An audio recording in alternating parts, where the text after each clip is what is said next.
দেখি আমার মরিচ গাছের কি অবস্থা। ওয়াও, কি সুন্দর মরিচ। ওই যে একটা ধরেছে।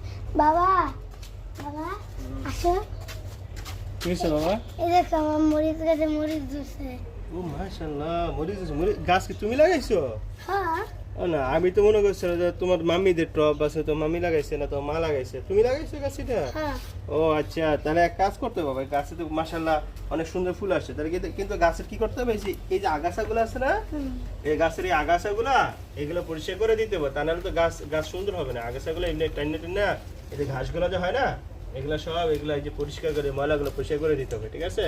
পরিষ্কার করে দিলে যে গাছ আর সুন্দর হবে। কিন্তু গাছের গোড়া একটু মাটি দিতে হবে, এই যে গাছের গোড়া মাটি কম আছে, ঠিক আছে? গাছের গোড়া একটু মাটি দিতে হবে, মাটি দিলে গাছটা আরো সুন্দর হবে। মাশাআল্লাহ, আল্লাহ বরকত দিক, অনেক সুন্দর হয়েছে, দেখো ঠিক মরিচ আছে? হ্যাঁ মাশাআল্লাহ, সুন্দর মরিচ হয়েছে। হ্যাঁ এই তো, এই যে আরো খুব সুন্দর, এই যে এই গাছের গোড়াগুলো পরিষ্কার করে দিতে হবে, ঠিক আছে?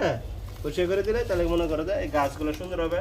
আর গাছের গোড়া মাটি কম আছে, ঠিক আছে? মাটি কম। হ্যাঁ, গাছের গোড়া আরো মাটি দিতে হবে, ঠিক আছে? নিয়ে এসো। হ্যাঁ আচ্ছা ঠিক আছে। অন্য সময় মাটি দিয়ে দেবো, এরকম গাছের গোড়া থেকে যে এই সমস্ত আগাছাগুলো আছে না, এগুলো সব পরিষ্কার করে দিতে হবে, ঠিক আছে? ওকে।